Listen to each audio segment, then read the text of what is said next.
Welcome back to Morgan Hill Farms. It is a hot, steamy Friday here. I chose to get down here at the hottest part of the day because my kids were begging me to play some card games with them, and I think that this card game goes on forever. It's like the game of Monopoly. It just never ends. So anyway, I'm down here and I'm paying for it now, but I have a huge problem, and I'm really hoping that you guys can help me figure this one out. But first, you can see behind me, I've got a bunch of potato beds here, and these guys are looking pretty bad. They're not at the point yet where they are 100% ready to come out, but I am gonna pull this one bed here. I have a wonderful, sweet neighbor who needs some potatoes, so I'm gonna pull some of these and bring those to her, but I'm also gonna pull these guys because I want to succession sow more cucumbers. I've not even gotten enough this year to do any pickles with, and I only have like 4 jars of pickles left, so I need to get those going now. So we're gonna go ahead and get these potatoes out and get some cucumbers planted, and then we're going to talk about my problem.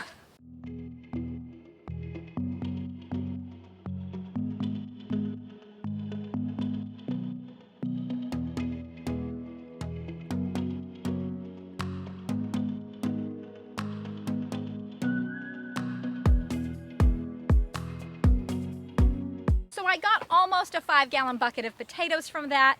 I had harvested just a little bit of this bed a few weeks ago, so I most likely would have gotten a full 5-gallon bucket from this 4x8 bed, which is 32 square feet. And you can see a couple of them that I got were pretty big, but a few were, more of them are kind of like medium, small size potatoes. So if you want your potatoes to be really big, leave them in the ground and harvest them when that plant has completely died back. That's when you're going to get the biggest potatoes because you're giving them that time to mature as long as possible. So if you're growing a lot of potatoes like me and you live in the South and they don't store well, start harvesting some of your potatoes now as what's considered new potatoes. They're really delicious and you'll be able to eat fresh off of these, maybe share them with some neighbors, while you give those other beds the opportunity to fully mature and get really big. When you bring those in a couple of weeks later, they'll have a few more weeks in your pantry than these guys would have had.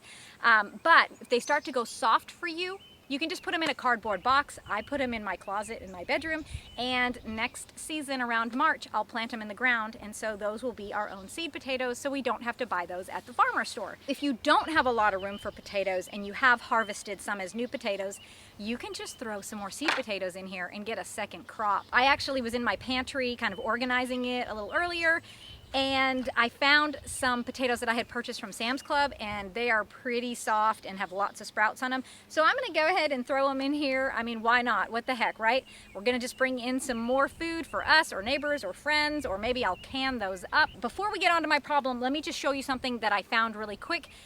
While I was harvesting this bed, the camera got hot, turned off, so I was just kind of watering and weeding, and I saw something pretty cool. So let me show you. So behind me here are my raspberries, and when I prune these guys, they are ever-bearing, but I cut them all down to the ground so that I can get a huge fall crop and not get any summer crop. But it looks like, I mean, I know I didn't miss any of the canes, but it looks like some of them have shot up and actually started to produce some berries. It is getting really, really overgrown in here, but these things are delicious. I mean, and look at them, they're ready to be picked. Most of these guys are Heritage Red and Caroline Red, and then I do have a few Ann Gold, which are really delicious as well.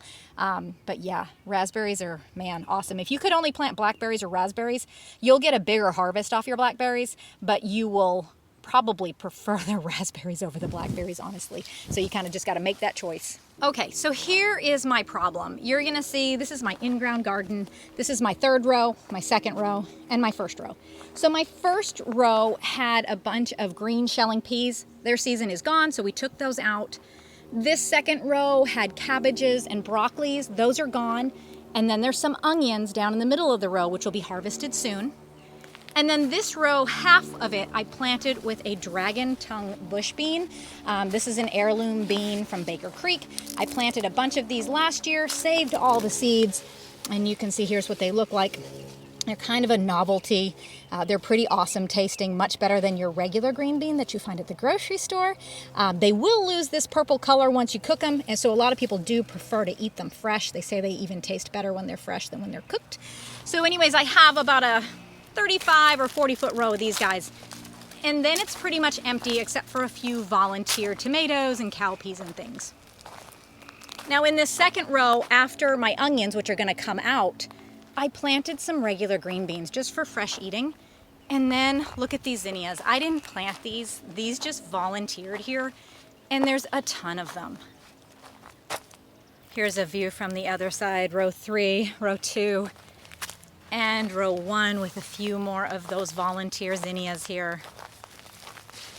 Okay, so what might possibly be my problem with this? Well, my problem with this is row number 1 is completely open with just a few zinnias that I am totally fine with ripping out because I have a ton of other volunteers. Row number 2 is going to be halfway empty with these green beans that I have, but I don't need to preserve any of these this year. I just planted them for fresh eating. I have a ton of those up at my house already preserved, but I have this beautiful pocket of zinnias. And then row number 3 is basically empty except for the dragon tongue bush beans at the beginning of the row. So what do I plant in this block here? Do I go ahead and put in some dent corn, which is corn that you would grind up for cornmeal and polenta and things like that? It stores very well. It's a great grain to have on hand. If I did that because of the pollination issues with corn, I really would have to rip out everything in these 3 rows. I've also thought about doing some more Jacob's cattle beans, but I'd have to rip out my green beans and my dragon tongue bush beans for that because green beans need a 10-foot isolation distance. And I really would want to make sure to keep my Jacob's cattle beans, which are sort of like a dried kidney bean shaped bean. I really want to keep them pure and make sure that the seed that I'm saving from those is in fact not cross-pollinated and is the true Jacob's cattle bean. So I would still have to rip out these green beans and the dragon tongue bush beans. I might be able to leave the zinnias for that, but I just really don't know what food crop to put here. I already have a ton of tomatoes. I've got some succession sowings of squash and things like that, and I am going to be putting in a few more squash at the end of my rows here that will just sort of trail out beyond my fence and into the pasture. But I don't know what to put here. So if you guys have any ideas, please leave them in the comments below. I really want something that would be a really good food crop for my family, something that we can eat off of over the winter, help to keep us out of the grocery store, and help to just give us more food. So anyways, guys, let me know your ideas. Thank you guys so much for hanging out with me today. I still have a ton of stuff to do down here. I need to prune some tomatoes. The baby goats are going nuts out there. You can probably hear them in the background. But thank you so much for hanging out with me today. If you enjoyed this video, please like, subscribe, and share, and we will see you in the next one. Did you just find all my raspberries? Did you eat them all? Let me see your hand. Did you pick them all? Did you eat them all? Oh no, I was gonna go eat those. Okay, never mind. Maybe next week I'll get some, huh?